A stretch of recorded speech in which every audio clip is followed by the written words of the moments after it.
नमस्कार। आज हम एक ऐसी डॉग ब्रीड की दुनिया में गहराई से उतर रहे हैं जो शायद दुनिया की सबसे जानी पहचानी नस्लों में से एक है, लैब्राडोर रिट्रीवर। और ये खास जानकारी उन सबके लिए है जो या तो लैब्राडोर पाल चुके हैं या पाल रहे हैं या शायद घर लाने का सोच रहे हैं। हमारे पास ना इस नस्ल पर एक काफ़ी डिटेल्ड दस्तावेज है। इसमें हिस्ट्री से लेकर हेल्थ तक मतलब काफ़ी कुछ है। तो आज इसी के जरिए हम लैब्राडोर की कहानी के जरूरी हिस्से समझने की कोशिश करेंगे। बिल्कुल, और हमारा मकसद यही है कि इस जानकारी से लैब्राडोर की जो खासियतें हैं, उनकी देखभाल कैसे करनी है, ट्रेनिंग से जुड़ी बातें और सबसे ज़रूरी उनकी सेहत से जुड़े जो पहलू हैं उन पर थोड़ी रोशनी डालें, ताकि जो लोग इन्हें पालते हैं या पालना चाहते हैं उन्हें एक पूरी तस्वीर मिल सके।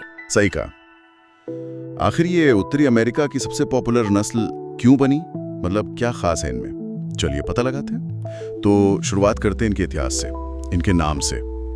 सुनने में आता है कि इनका नाम कनाडा के लैब्राडोर न्यूफाउंडलैंड इलाके से जुड़ा है, जहां 1800 के दशक में। जी हाँ, वहीं इन्हें पहली बार देखा गया था। फिर ये इंग्लैंड पहुंचे और 1903 में जाकर इंग्लिश केनल क्लब ने इन्हें एक अलग नस्ल की मान्यता दी। अच्छा, 1903 में। और अमेरिका में? अमेरिका में रजिस्ट्रेशन 1917 में शुरू हुआ, AKC में। और जैसा नाम से ही जाहिर है, रिट्रीवर। इनका असली काम क्या था? पानी से शिकार लाना, खासकर जल पक्षी। ये मजबूत गठीले बदन के कुत्ते इसी काम के लिए तैयार किए गए थे। लेकिन इनकी खासियत सिर्फ यहीं तक नहीं रुकी। आज ये कमाल के साथी कुत्ते हैं, असिस्टेंस डॉग्स, थेरेपी डॉग्स। हाँ, वो भी हैं। आज्ञा मानने वाली, फुर्ती वाली प्रतियोगिताओं में भी दिखते हैं। और यहाँ तक कि खोज बचाओ, ड्रग सूंघने वाले कुत्तों के तौर पर भी। कमाल है। हाँ, और एक बात और, जो लैब्राडोर खास तौर पर काम के लिए ब्रीड किए जाते हैं, मतलब फील्ड लाइंस वाले, वो अक्सर आम लैब्राडोर से थोड़े दुबले और लंबे होते हैं। अच्छा, ये भी फर्क होता है। तो ये तो हुई इनकी वर्सेटैलिटी की बात। हाँ। अब जरा इनकी बनावट पर आते हैं, फिजिकल कैरेक्टरिस्टिक्स। कद कितना होता है इनका? देखिए, नर जो हैं वो कंधे तक करीब 22.5 से 24.5 इंच, और मादाएं थोड़ी कम, 21.5 से 23.5 इंच। और वजन में भी नर थोड़े भारी होते हैं, करीब 29.5 से 36.5 किलो, और मादाएं 25 से 32 किलो के आसपास। और इनका कोट वो भी बड़ा खास होता है ना, छोटा, घना। जी हाँ, छोटा, घना, सीधा और चमकदार। और पानी इस पर टिकता नहीं है, वाटर रेजिस्टेंट होता है। अच्छा। रंग तो तीन ही है शायद, काला, चॉकलेट और पीला। जी, यही 3 मुख्य रंग है। हाँ। और इनके बालों के नीचे ना एक नरम ऊनी परत भी होती है। अंडरकोट कहते हैं उसे। हाँ, अंडरकोट। वो किस लिए? वो असल में इंसुलेशन का काम करता है, ठंडे पानी में गर्म रखता है और तैरने में भी मदद करता है। इनकी कुछ और पहचानें भी हैं जो इन्हें खास बनाती हैं। जैसे इनकी पूंछ मोटी गोल सी, ऑटर टेल कहते हैं, जड़ से मोटी होती है और सिरे पर पतली होती जाती है। इस पर लंबे बाल या झालर नहीं होते। अच्छा, ये पानी में पतवार का काम करती होगी फिर? बिल्कुल, तैरने में मदद करती है।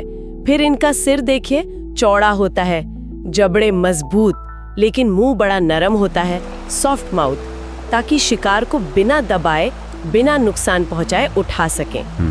ये रिट्रीवर होने के लिए जरूरी है। आंखें आमतौर पर भूरी होती हैं, उनमें एक बड़ी प्यारी समझदार सी झलक होती है। हालांकि जो चॉकलेट लैब्स होते हैं उनमें हेजल रंग की आंखें भी हो सकती हैं। ओके। और नाक चौड़ी होती है, काले लैब्स में काली और चॉकलेट वाले में भूरी। और कान वो लटके हुए होते हैं? जी, मध्यम आकार के, थोड़े मोटे, चमड़े जैसे, और सिर से लटके हुए त्रिकोणीय शेप में। गर्दन मध्यम लंबाई की, पीठ सीधी, छाती ठीक ठाक गहरी, पैर सीधे और हड्डी मजबूत, और पंजे कॉम्पैक्ट होते हैं। हाँ, और उंगलियों के बीच वो झिल्ली होती है ना, वेब्ड फीट। हाँ, हल्की सी झिल्ली होती है उंगलियों के बीच, जो तैरने में मदद करती है। इनकी चाल भी बड़ी सहज और सीधी होती है, देखकर लगता है कि इनमें स्टेमिना है। और उम्र कितनी होती है इनकी औसतन? औसतन 11 से 13 साल जीते हैं ये तो हुई इनकी शारीरिक बनावट, पर लैब्राडोर शायद सबसे ज्यादा मशहूर है अपने स्वभाव के लिए। शांत, स्नेही, खेलने कूदने वाले। शायद इसीलिए ये इतने अच्छे फैमिली डॉग माने जाते हैं। बिल्कुल, ये इंसानों का साथ बहुत पसंद करते हैं और बहुत वफादार होते हैं। उनकी समझदारी उन्हें एक बेहतरीन साथी बनाती है। वे आमतौर पर बच्चों और दूसरे पालतू जानवरों के साथ भी बड़े आराम से रहते हैं। लेकिन हाँ, उनकी इसी समझदारी और एनर्जी का एक दूसरा पहलू भी है। मतलब क्या है वो? मतलब ये कि उन्हें दिमागी और शारीरिक कसरत दोनों की बहुत जरूरत होती है। अच्छा। अगर उन्हें व्यस्त नहीं रखा गया या वो बोर हो गए तो फिर घर का सामान चबाना उनका फेवरेट टाइम पास बन सकता है। हाँ, ये सुना है मैंने। इसीलिए कम उम्र से ही ट्रेनिंग बहुत जरूरी है। अच्छी बात ये है कि ये सीखते बहुत जल्दी हैं। सही। बस सही तरीका चाहिए। और देखभाल, जैसे वो घना कोट है तो क्या बाल बहुत झड़ते हैं? देखिए, बाल तो झड़ते हैं, एवरेज शेडर कह सकते हैं, तो नियमित तौर पर बस ब्रश करना काफी रहता है। लेकिन एक बहुत जरूरी बात है जिसका ध्यान रखना होता है। क्या? वजन। इनका वजन बहुत आसानी से बढ़ जाता है। हाँ, खाने के बहुत शौकीन लगते हैं ये। होते ही है। हाँ। इसलिए इनके खाने की मात्रा, उसकी क्वालिटी, इस पर कड़ी नजर रखना बेहद जरूरी है। वरना मोटापा आएगा और फिर मोटापे से जुड़ी और दिक्कतें। वजन वाली बात तो मैंने भी कई लैब्राडोर मालिकों से सुनी है। जरूरी पॉइंट है ये। अच्छा, अब आते हैं उस हिस्से पर जो थोड़ा गंभीर है लेकिन जानना बहुत जरूरी है। सेहत, हेल्थ इश्यूज। लैब्राडोर कमाल के कुत्ते हैं, पर क्या ये सच है कि उन्हें कुछ खास तरह की बीमारियां होने का खतरा ज्यादा होता है? मतलब जेनेटिक प्रॉब्लम? हाँ, ये जानकारी मालिकों के लिए बहुत अहम है। कुछ आनुवंशिक यानी जेनेटिक बीमारियां इस नस्ल में आम हैं। इनमें सबसे ज्यादा जो सुनने में आती हैं वो है कूल्हे और कोहनी की दिक्कत। हिप और एल्बो डिस्प्लेजिया। जी, हिप और एल्बो डिस्प्लेजिया। ये डिस्प्लेजिया होता क्या है असल में? मतलब आसान भाषा में। आसान भाषा में कहें तो ये हड्डियों के जोड़ों का ठीक से विकसित ना होना है। जैसे हिप डिस्प्लेजिया में कूल्हे का जोड़ ढीला रह जाता है। इससे क्या होता है कि आगे चलकर दर्द होता है और गठिया अर्थराइटिस हो सकता है। और आंकड़े बताते हैं कि करीब 12% लैब्राडोर्स में ये समस्या पाई जाती है, OFA के डेटा के हिसाब से। 12%? जी। इसी तरह एल्बो डिस्प्लेजिया कोहनी के जोड़ को प्रभावित करता है और इसमें भी गठिया होने का खतरा रहता है। करीब 11% लैब्स इससे प्रभावित होते हैं और ये नर कुत्तों में थोड़ा ज्यादा देखा जाता है। 11-12% तो काफी ज्यादा लगता है। मतलब हर 8 या 9 लैब्राडोर में से एक को ये दिक्कत हो सकती है ये तो। हाँ, आंकड़े तो यही इशारा करते हैं कि ये समस्याएं नस्ल में काफी फैली हुई हैं। और चिंता की बात ये भी है कि कोहनी की कुछ खास तरह की समस्याएं जैसे कि फ्रैगमेंटेड कोरोनॉइड प्रोसेस या एल्बो ऑस्टियोकॉन्ड्रोसिस, ये लैब्राडोर्स में दूसरी नस्लों के मुकाबले कई गुना, मतलब 20 गुना या 100 गुना तक ज्यादा पाई जाती हैं। बाप रे। हाँ, तो ये जानना मालिकों के लिए जरूरी है ताकि वे लक्षणों पर नजर रख सकें, जैसे लंगड़ाना या उठने बैठने में दिक्कत। लेकिन एक अच्छी बात यह है कि अगर ये समस्या जल्दी पता चल जाए तो सही वजन बनाए रखने से, खान पान पर ध्यान देने से गठिया बढ़ने की रफ्तार को धीमा किया जा सकता है। अच्छा, ये तो हुई जोड़ों की बात। इनके अलावा आंखों की बीमारियों का भी जिक्र आता है, जैसे वो प्रोग्रेसिव रेटिनल एट्रोफी, PRA। जी, PCRD, PRA। ये एक ऐसी बीमारी है जिसमें आंखों का पर्दा यानी रेटिना, उसके सेल्स धीरे धीरे खत्म होने लगते हैं और नतीजा ये होता है कि कुत्ते को धीरे धीरे दिखना बंद हो जाता है। अक्सर 3 से 8 साल की उम्र के बीच ये होता है। ओह, मतलब अंधापन? हाँ, धीरे धीरे अंधापन। ये एक ऑटोसोमल रिसेसिव बीमारी है। ऑटोसोमल रिसेसिव मतलब इसके होने के लिए बच्चे को ये खराब जीन माता और पिता दोनों से मिलना जरूरी है। अगर सिर्फ एक से मिले तो वो कैरियर होगा, बीमार नहीं। अच्छा। लेकिन यहाँ अच्छी खबर ये है कि इसके लिए अब एक जेनेटिक टेस्ट मौजूद है। टेस्ट है इसके लिए? जी हाँ, इस टेस्ट से पता चल सकता है कि कुत्ता प्रभावित है या सिर्फ कैरियर है या बिल्कुल साफ है। और आंकड़े बताते हैं कि जो टेस्ट हुए हैं उनमें करीब 3% लैब्स प्रभावित पाए गए और 20% कैरियर। 20% कैरियर होने का मतलब क्या उन्हें भी बीमारी होती है?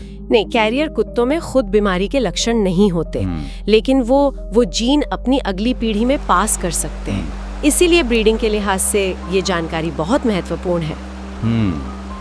और मालिकों के लिए भी जानना उपयोगी हो सकता है शायद। हाँ, बिल्कुल। एक और नाम जो सुनने में ही डरावना लगता है, एक्सरसाइज इंड्यूस्ड कोलैप्स, EIC।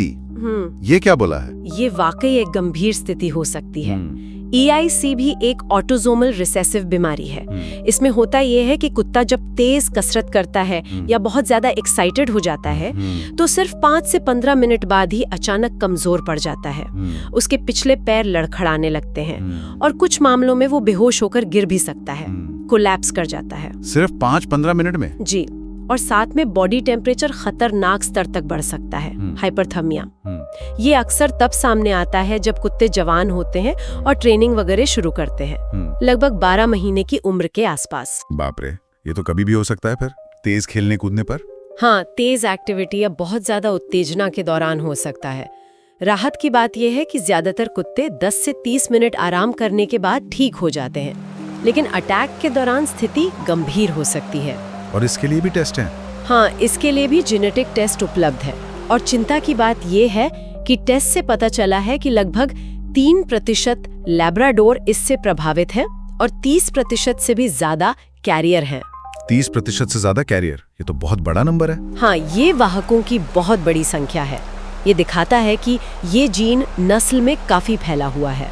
तो मतलब जोड़ों की समस्या हो गई, आंखों की प्यारे और ये EIC, ये कुछ बड़ी आनुवांशिक चिंताएं हैं जिनके बारे में पता होना चाहिए और जिनके लिए शुक्र है टेस्ट भी मौजूद हैं। क्या इनके अलावा भी कुछ है, मतलब जेनेटिक बीमारियों में? कुछ और भी हैं जिनका जिक्र मिलता है, जैसे ऑक्यूलोस्केलेटल डिस्प्लेजिया, जो आंखों और हड्डियों दोनों के विकास को प्रभावित करता है। एक है सेंट्रोन्यूक्लियर मायोपैथी, CNM, ये मांसपेशियों की कमजोरी का विकार है। फिर दिल के वाल्व की एक जन्मजात समस्या है, ट्राइकास्पिड वाल्व डिस्प्लेजिया। सिस्टोन्यूरिया है, जिसमें मूत्राशय में पथरी बनती है।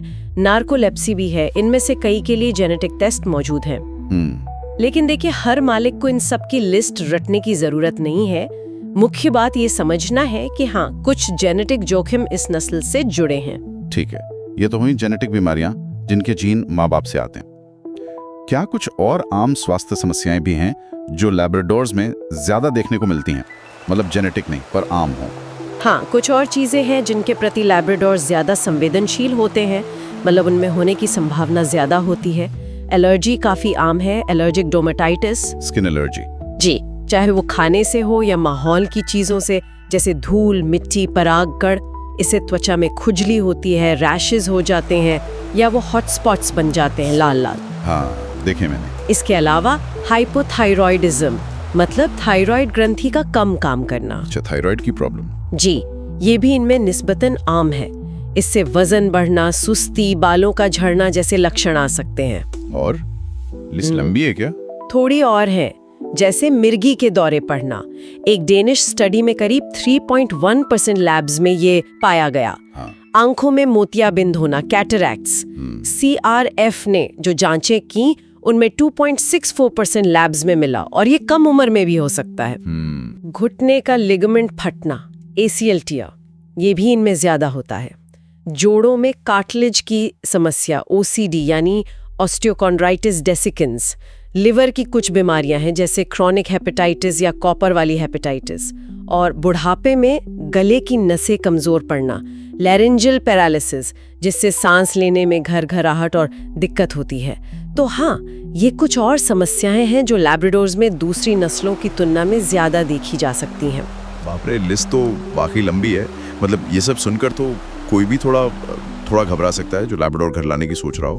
देखिए, घबराने की बात नहीं है, बल्कि जागरूक होने की बात है। ऐसा नहीं है कि हर लैब्राडोर को ये सारी बीमारियां होंगी ही होंगी, बिल्कुल नहीं। ये बस वो संभावित जोखिम है जिनके बारे में जानकारी होनी चाहिए।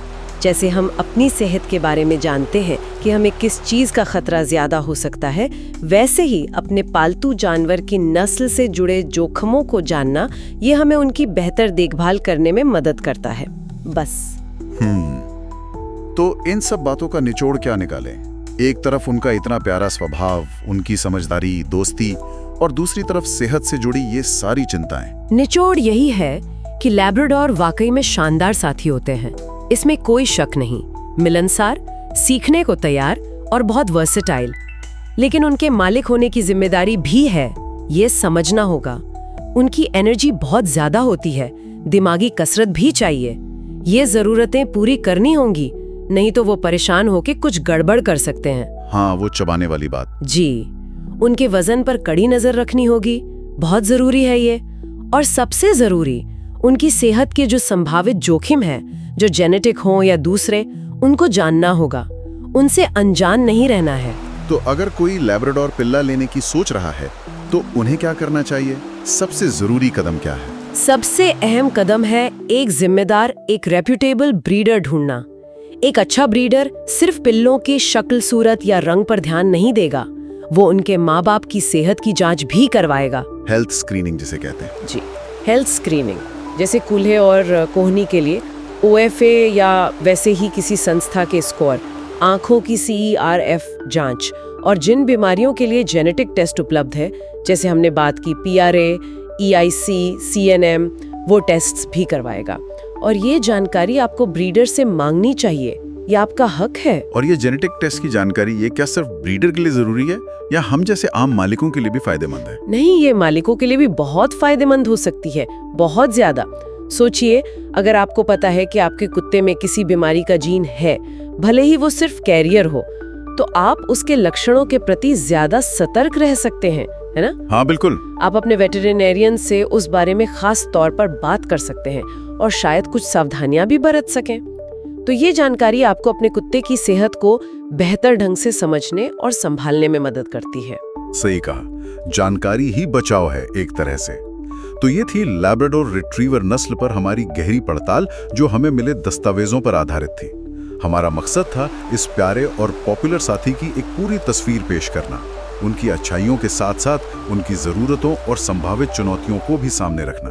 उम्मीद है ये जानकारी उन सभी के काम आएगी जो लैब्राडोर्स के साथ अपनी जिंदगी शेयर करते हैं या करने वाले हैं। और जाते जाते एक सवाल छोड़ जाते सोचने के लिए, लैब्राडोर इतने अलग अलग कामों में कैसे ढल जाते हैं?